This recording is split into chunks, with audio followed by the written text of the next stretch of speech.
Hi guys. तो आज से हम स्टार्ट कर रहे हैं सेल बायोलॉजी वाला जो पूरी यूनिट है वो।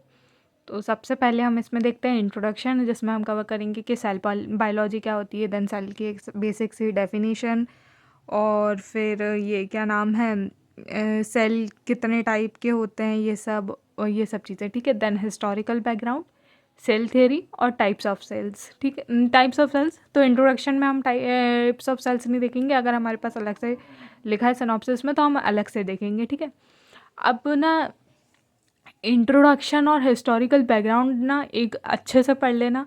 जितने भी टॉपिक्स आएंगे सेल बायोलॉजी में, अगर आप यूनिवर्सिटी का एग्ज़ाम लिख रहे हो तो इंट्रोडक्शन तो सब में ही सेम लिखोगे। जितने भी सेल थ्योरी पूछ लें, प्रोकैरियोटिक यूकैरियोटिक पूछ लें, कुछ भी पूछें, लेकिन इंट्रोडक्शन सब में ही सेम लिखना, ऑलमोस्ट सेम ही लिखना। फिर तो हम सबसे पहले इंट्रोडक्शन देखते हैं और सबसे ध्यान से पढ़ते हैं। ओके, तो इंट्रोडक्शन में क्या है, सेल बायोलॉजी। तो सेल बायोलॉजी क्या है? सेल बायोलॉजी एक ब्रांच है बायोलॉजी की, जिसमें हम स्टडी करती है सेल की, उसके स्ट्रक्चर की, फंक्शंस की और लाइफ प्रोसेसेस की। तो बेसिकली हम सेल बायोलॉजी में क्या करते हैं, एक स्पेसिफिकली स्टडी करते हैं सेल को। ये अपने आप में क्या रहेगा, सेल। तो सेल बायोलॉजी सेल की स्टडी। ठीक है, अब सेल की स्टडी तो कर रहे हैं, लेकिन सेल है क्या? तो एक सिंपल सादी और बेस्ट डेफिनेशन सेल की क्या है, a cell is the basic structural and functional unit of life. तो एक सेल क्या होता है, basic structural and functional unit होती है लाइफ की। सारे ऑर्गेनिजम्स सेल से बने होते हैं, भले ही उसमें कोई भी लिविंग ऑर्गेनिज्म में एक सेल हो या एक से ज़्यादा सेल हो बने, लेकिन सारे लिविंग ऑर्गेनिज्म सेल से ही होते हैं। और जो सेल टर्म है, ये जो सेल टर्म थी, ये सबसे पहले रॉबर्ट ह्यूक ने 1665 में ली थी, कॉक सेल्स को ऑब्जर्व करने के बाद। ठीक है, तो बेसिकली हम क्या करेंगे सेल बायोलॉजी में, ये स्टडी करेंगे कि कैसे सेल कोई सा ग्रो करता है, डिवाइड करता है, डिफरेंशिएट करता है, कम्युनिकेट करता है, मेंटेन करता है होम्योस्टेसिस यानी कि बैलेंस कैसे बना के चलता है, ये सब। ठीक है, नेक्स्ट हम देखते हैं डिस्कवरी सेल की या फिर हिस्टोरिकल बैकग्राउंड, बात एक ही है। ठीक है, तो रॉबर्ट ह्यूक ने 1665 में थिन स्लाइसेस ऑफ कॉर्क में ये ऑब्जर्व करा कि जो एक थोड़ा ना स्मॉल रूम्स जैसे स्ट्रक्चर्स पाए दिखे, तो उनको उनने क्या नाम दिया, सेल। और सेल इसलिए ही नाम दिया क्योंकि क्या वो स्मॉल रूम्स टाइप के दिख रहे थे, तो उसे सेल बोला।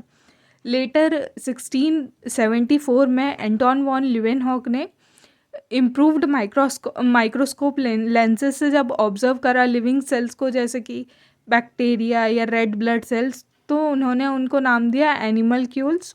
लेकिन बाद में ये भी माना जाता था कि ये जो माना जाता है, मतलब कि जो एंटोन वॉन ल्यूवेनहॉक ने जो देखे थे ये सेल्स वगैरह, ये क्या थे, ये जो ऑब्जर्व करे थे उसमें से कुछ प्रोटोजोआ भी थे। ठीक है, नेक्स्ट है रोबर्ट ब्राउन, जिनने 1831 में डिस्कवर किया था nucleus inside the plant cells.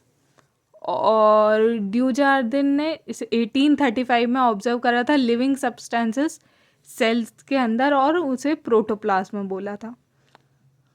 इसकी और ज़्यादा डीप में मैंने नहीं लिखा है क्योंकि इतना काफ़ी होता है ज़्यादातर तो। ठीक है, और सेल थ्योरी शील्डन और शॉन ने फॉर्मुलेट करी थी। सबसे पहली सेल थ्योरी ये कि सारे लिविंग ऑर्गेनिजम्स एक से ज़्यादा सेल्स से बने होते हैं। सेल बेसिक स्ट्रक्चरल और फंक्शनल यूनिट है लाइफ की।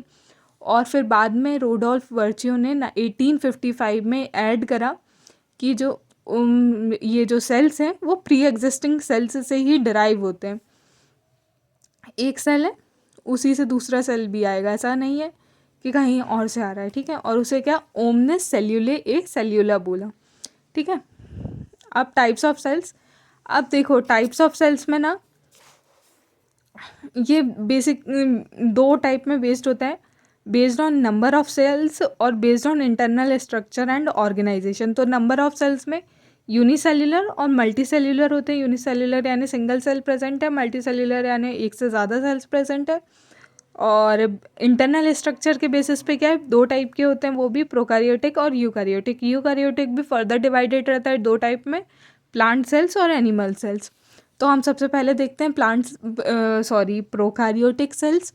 हम ना इसका डिफरेंस भी अच्छे से करेंगे, लेकिन अभी सबसे पहले ये समझते हैं, ठीक है। तो प्रोकैरियोटिक सेल्स क्या होता है, जिसमें कोई भी ट्रू न्यूक्लियस नहीं होता है और कोई मेम्ब्रेन बाउंड ऑर्गेनेल्स नहीं होते हैं, कोई भी मेम्ब्रेन से बाउंड ऑर्गेनेल्स नहीं होंगे और कोई भी ट्रू न्यूक्लियस नहीं होगा। उसके एग्जांपल्स है बैक्टीरिया, साइनोबैक्टीरिया, ये सब।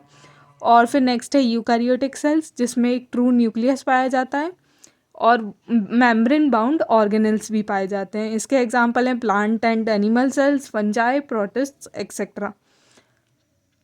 तो आई होप कि आपको ये लेक्चर अच्छा लगा हो। इन केस आपको कोई भी डाउट हो या फिर क्योरीज हो तो प्लीज़ कमेंट बॉक्स में बताइएगा, मैं सॉल्व करने की पूरी कोशिश करूँगी। और ये जो बायोस्टैटिस्टिक्स वाले लेक्चर चल रहे हैं इसे भी मैं पूरा कंप्लीट करूँगी। सेल बायोलॉजी तो साथ में मैंने स्टार्ट करा है, तो एक दिन सेल बायोलॉजी और एक दिन ये बायोस्टैटिस्टिक्स वाला लेक्चर कंप्लीट करूँगी। तो आई होप आपको ये लेक्चर अच्छा लगा। बाकी like, share, subscribe. Bye bye.